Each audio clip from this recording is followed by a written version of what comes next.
ఖరీఫ్ సీజన్లో రైతు భరోసా పంపిణీకి తెలంగాణ సర్కార్ సిద్ధమైంది. ముందుగా ప్రకటించినట్లుగానే రేపు రైతు భరోసా నిధులను రైతు ఖాతాల్లో జమ చేయనున్నారు.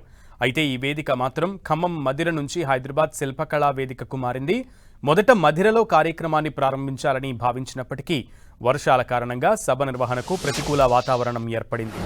రేపు సాయంత్రం 4 గంటలకు హైదరాబాద్ శిల్పకళా వేదికలో ఈ కార్యక్రమాన్ని నిర్వహిస్తోంది రేవంత్ రెడ్డి సర్కార్.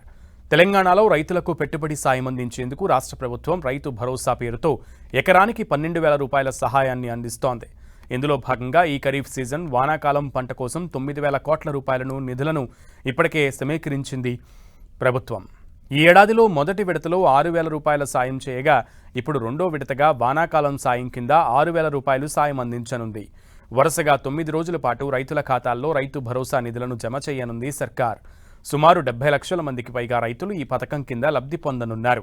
మొదట ఎకరం నుంచి మొదలుకుని 2 ఎకరాలు, 3 ఎకరాలు, 5 ఎకరాలు ఇలా 9 రోజుల పాటు వరుసగా రైతు భరోసా సాయం నిధులను నేరుగా రైతుల బ్యాంకు ఖాతాలలో జమ చేయనుంది ప్రభుత్వం.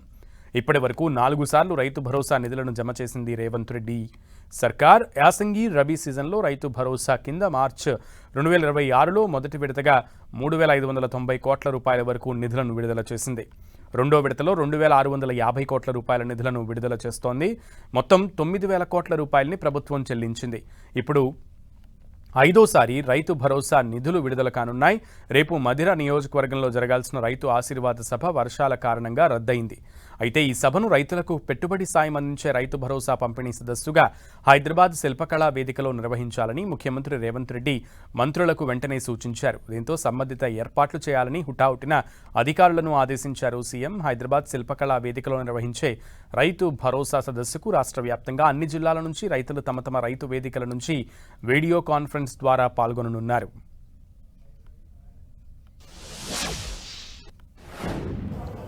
ప్రభుత్వం చేస్తున్నటువంటి మంచి కార్యక్రమాలను ఆశీర్వదించాలనేటువంటి ఆలోచనతో ఆ వరుణదేవుడు కూడా ముందే ఆశీర్వదించాడు.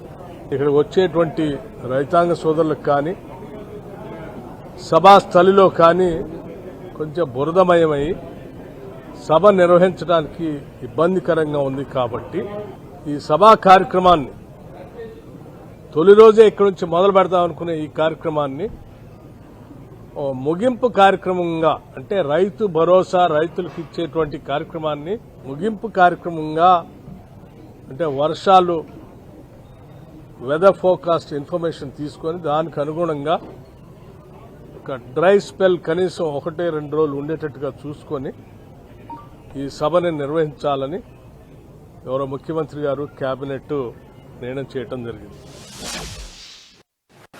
ముందు వరుణదేవుడు ఆశీర్వదించిన తర్వాత బట్టి గారు రైతులకి నిధులు విడుదల చేస్తే, నిధులు విడుదల అయిన తర్వాత కృతజ్ఞతాభావంగా ప్రభుత్వాన్ని ఆశీర్వదించడానికి రైతులు రావాలనేది ఇప్పుడు దేవుడు సృష్టించినటువంటి సృష్టి. దానికి తగ్గట్టుగా బట్టి గారు చెప్పినట్లుగా వెదర్ ఫోర్కాస్ట్ తీసుకొని ఈ జిల్లాలో ఈ ప్రాంతంలో వాతావరణం ఎప్పుడు అనుకూలంగా ఉంటే అప్పుడు ఈ 9 రోజుల్లో సార్ చెప్పినట్లుగా ముగింపు రోజుకి ఇంకా ముందు రోజుకి కూడా వెదర్ ఫోర్కాస్ట్ అనుకూలంగా ఉంటే వెదర్ ఫోర్కాస్ట్ అనుకూలతను బట్టి సభ నడవటం జరుగుద్ది. జిల్లా యంత్రాంగం ఎప్పుడు దాని మీద అనుక్షణం పరిశీలించుకుంటూ ఏర్పాట్లు కొనసాగిస్తూ, రైతు బీమా అన్నారు, ఏ ఒక్కళ్ళకి కూడా బీరుపోకుండా ఇప్పటికి 3,113 కోట్లు బట్టి గారు రిలీజ్ చేశారు. ప్రతి బాధిత కుటుంబానికి 5 లక్షల రూపాయలు చేర్చగలిగాం. అదేవిధంగా రైతు భరోసా, అదేవిధంగా అనేక సమస్యలు వాళ్ళు మానేసినటువంటి ఫార్మ్ మెకనైజేషన్ కావచ్చు, సబ్సిడీలు కావచ్చు, పంట కొనుగోళ్లలో చేసిన అన్నిట్లో కూడా we're number 1 in the country.